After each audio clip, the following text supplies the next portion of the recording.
শব্দ মিটার ইচ্ছে দেদার ফুচকা খাবার বন্দি পেটে আটলো সাজতে লাগে অনেক সময় ইচ্ছে আমার বড্ড ভাঙার খাটলো এবার কেন অন্যরকম পুজো এবার কেন অন্যরকম পুজো আলমগীর ইয়ংস্টার ক্লাবের পক্ষ থেকে প্রথমে সুস্মিতা চ্যানেলকে আমরা অভিনন্দন জানাবো যে তারা আমাদের কিছু বক্তব্য এই ক্লাবের সম্বন্ধে তারা জানতে চাইছেন। তো আমি প্রথমেই আমাদের বিশিষ্ট শিক্ষক এবং এখানকার খুব নামি দামি এক সদস্য এবং তার সঙ্গে বর্ষিয়ান যে সদস্যরা আছেন তাদের কিছু বক্তব্য শুনবো। তো প্রথমেই আমি বিভূতি স্যার, যাকে আমরা চির পরিচিত, সবার সামনে পরিচিত, সেই বিভূতি স্যারের কাছ থেকে আমরা আমাদের সদস্য অ্যাক্টিভ মেম্বার তার কাছ থেকে কিছু আমরা শুনতে চাইবো আমাদের এই ক্লাব সম্বন্ধে। যাই হোক, আমি তোমার সুস্মিতা চ্যানেলকে সর্বাগ্রে জানাই শুভ শারদীয় উৎসবের প্রীতি শুভেচ্ছা অভিনন্দন। আমাদের এই উৎসব কতিপয় দুস্থ সদস্যদের নিয়ে আমরা 1988 সাল থেকে এই পুজো করে আসছি।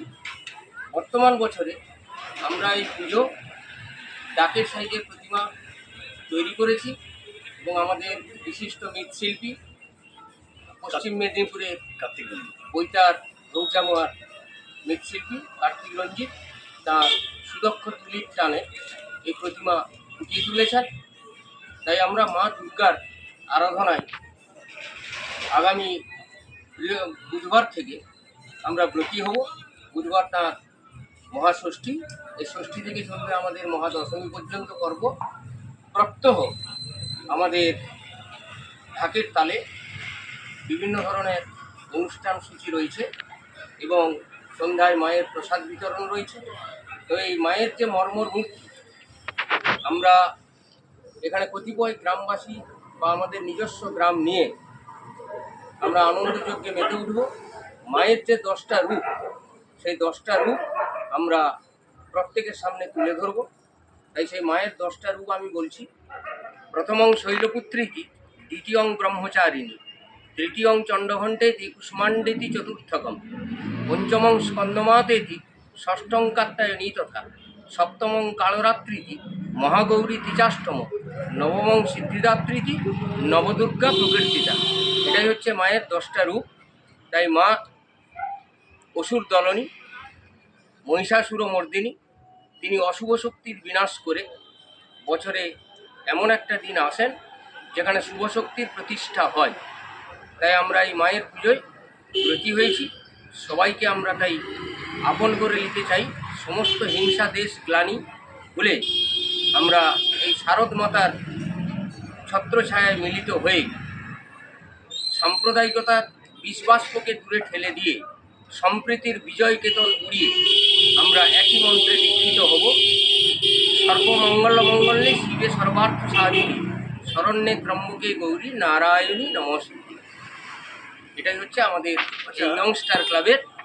আমি একটু ইন্টারাক্ট করছি, কেননা আচ্ছা মাস্টারমশাই, আনুমানিক কীরকম খরচ সেটা হয়েছে আপনার? 10 লক্ষ, 20 লক্ষ, 30, 40 কীরকম লক্ষের মধ্যে আপনার একটা যে উদ্দেশ্যে আপনার ঠাকুর করেছেন মায়ের এই মূর্তি সবার সামনে, সবাই আকৃষ্ট হয়েছে, সবাই ভালো বলছেন। তো সেক্ষেত্রে আপনার কত টাকা আপনাদের এই ক্লাব হিসেবে আপনার ব্যয় করেছে? মোটামুটি এবছর আমরা সেরকম একটা বৃহৎ খরচের আওতায় যেতে পারিনি, কারণ অনেক দুস্থ সদস্যদের নিয়ে আমরা এই পুজো আয়োজন করেছি। তবে আনুমানিক আমাদের এই পুজো সর্বসাকুল্যে এবছর 1,03,000 টাকা খরচা রয়েছে। অবিশ্বাস্য, এটা ভাবাই যায় না। যেখানে আপনাদের কোটি কোটি টাকা, তার মধ্যে মানুষের মানে আকর্ষণ হচ্ছে, সবাই তো বলছে আপনাদের এই এত সীমিত ব্যয়, আপনারা কীভাবে আপনার এই ঠাকুরকে আপনারা তৈরি করলেন বা এই প্যান্ডেল, এটা কিন্তু অভূতপূর্ব। জানি না, হয়তো আপনাদের মা আপনাদের সঙ্গে আছে বলেই হয়তো এই কম পয়সার মধ্যে আপনার এই প্যান্ডেল বা এই মায়ের এত সুন্দর মূর্তি আপনারা তৈরি করতে পেরেছেন। তবে আমরা বোধনের পূর্বেই যে সমস্ত কমেন্ট পেয়েছি, সবাই মণ্ডপ সজ্জা বা মায়ের যে চিন্ময়ী রূপটা সবাই বর্তমান প্রশংসা করেছে। তাই আমরাও ভাবছি যে আগামী দিনে আরও বৃহৎ এই অনুষ্ঠানটা আমরা করতে পারবো। এবং আমাদের যেহেতু জায়গাটা এখানে পরিসর ছোট, সেই জন্য আমাদের এইভাবে প্যান্ডেল করতে হয়েছে।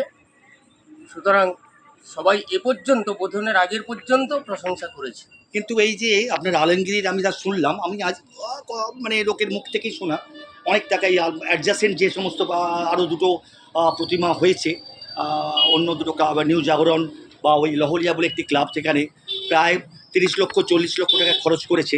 তো সেই তুলনায় এই 3 লক্ষটা কি একবারে কিছুই নয়। আপনারা কীভাবে করলেন, এটা তো মানে মায়ের অসীম কৃপা না থাকলে কিন্তু আমার মনে হয় মনে হচ্ছে না একটা অবিশ্বাস, একটা মিথ্যে কথা বলছেন। কিন্তু আমার যা মনে হয় 3 লাখ কী করে এর মধ্যে সম্ভব হলো। সত্যি মাকে কি বলবো, তার আশীর্বাদ না থাকলে হয়তো আপনারা এই অল্প পয়সার মধ্যে আপনারা এরকম এত সুন্দরভাবে সাজানো গুজনো প্যান্ডেল বা এ করতে পারবেন না, মানে করতে পারতেন না। খুব ধন্যবাদ মানে আপনাকে, আর সুস্মিতা চ্যানেলকে আমরা খুব ধন্যবাদ জানাই। আমাদের সমস্ত সদস্যরা, অ্যাক্টিভ সদস্যরা এখানে আছেন। হ্যাঁ, তাহলে কাকু এবছরের থিমটা কি প্যান্ডেলের থাকছে?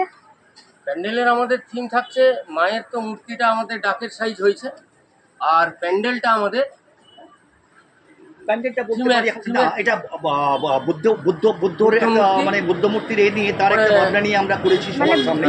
এবং থিমটা তাহলে থাকছে বুদ্ধকে নিয়ে। হ্যাঁ, বুদ্ধকে নিয়ে, ভগবান বুদ্ধম শরণম গচ্ছামি, যে বুদ্ধম শরণম বুদ্ধং গচ্ছামি, শরণং গচ্ছামি সংঘং শরণং গচ্ছামি, এই থিমটাই আমরা এই প্রেফার করেছি। থিমটা আমরা এবছর আর মায়ের এই শান্ত রূপ আমরা এটাই আমাদের কাছে, আমরা কোনো থিমে বিশ্বাসী নয়, কারণ মায়ের যে সবেকি মূর্তি সেটাতে আমরা বিশ্বাসী। আমরা কোনো ওই থিমের মধ্যে আমরা যাব না, কারণ থিম বুঝতে গেলে খুব সামান্য অনেক মানুষই, অনেক মেধাবী লোকের দরকার এবং বুদ্ধিমান লোকের দরকার। সেক্ষেত্রে আমার মনে হয় সেটাকে তুল্যমূল্য বিচার করা খুব অনেকের পক্ষে সম্ভব হয়ে উঠবে না। তার থেকে আমরা সবাই বুঝতে পারি যে মায়ের এই মৃন্ময় মূর্তি একটা শান্ত মূর্তি, মা সবাই যেন তার এই মূর্তি দেখে খুব খুশি হন। হ্যাঁ, সেভাবেই আমরা সেই থিম নিয়েই আমি এগিয়েছি। আমাদের কোনো থিম নেই, আমরা থিমে বিশ্বাসী না। ধন্যবাদ সুস্মিতা চ্যানেলকে। তবে পরিশেষে আমি আর একটা কথা বলি, এই যে সুস্মিতা চ্যানেলের পক্ষ থেকে আপনি এসছেন, আপনার নামটা কি বলুন একটু? তমালেন্দু জানা। তমালেন্দু জানাকে আমরা জানাই সশ্রদ্ধ অভিনন্দন এবং আমাদের এই পুজোয় আমন্ত্রণ। ধন্যবাদ। ধন্যবাদ। এবার কেন অন্য